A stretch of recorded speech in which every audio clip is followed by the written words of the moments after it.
formation, dictionnaire vidéo. Et le mot que nous allons aborder aujourd'hui est un mot important puisque c'est le mot compétence.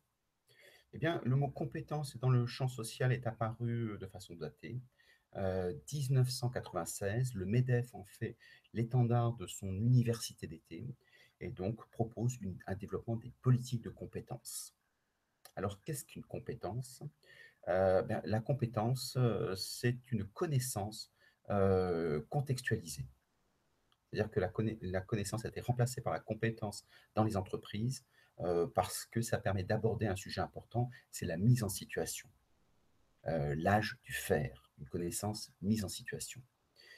Bien évidemment, ce qui est très important aussi dans la socialisation, c'est que si on met en situation au sein de l'entreprise, c'est-à-dire que là, on aborde un sujet important de la co-responsabilité de la compétence qui appartient à l'individu, bien évidemment, comme la connaissance traditionnellement, mais aussi à l'entreprise, non pas simplement dans la transmission des connaissances, mais aussi dans leur mise en application. Autrement dit, si vous avez une connaissance que vous ne mettez jamais en application, eh bien dans ces cas-là, cette connaissance ne peut pas être une compétence parce que vous ne l'avez pas fait. Voilà. Et à un moment, le geste renforce le penser. Voilà. Donc, ça veut dire que la responsabilité est portée par l'ensemble des partenaires. Est apparu à ce moment-là une analyse intéressante avec les cartographies des compétences, ce qui a donné, quand on crée une cartographie, bien évidemment, l'envie de se projeter.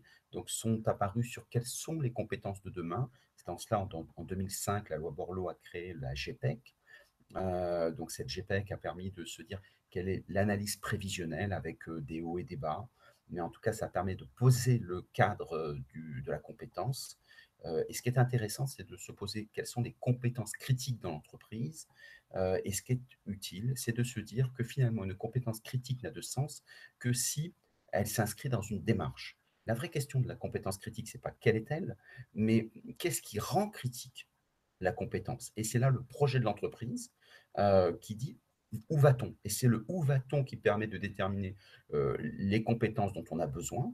Et donc, forcément, c'est les compétences qui sont critiques. Et bien sûr, derrière, quand on sait où l'on va et les compétences dont on a besoin, on fait l'analyse de l'état des lieux et donc on détermine les besoins de l'entreprise. Et donc, la formation, alors avec d'autres éléments que sont la mobilité et d'autres paramètres, mais ça veut dire que la formation apporte sa contribution pour développer les compétences qui sont nécessaires à la transformation de l'entreprise. Donc la compétence est quelque chose d'important pour la formation.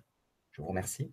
Eh bien, si vous avez des commentaires, des analyses ou des retours d'expérience, n'hésitez pas à le mettre en bas sur les commentaires sous la vidéo. Sinon, si vous n'êtes pas déjà inscrit sur la chaîne YouTube de la FEN, n'hésitez pas à le faire, c'est au-dessus.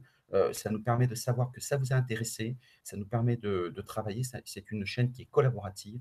Donc, merci pour tous ceux qui apportent leur contribution. Et puis, merci à tous ceux qui acceptent de regarder et trouvent ça intéressant. Merci beaucoup. Au revoir.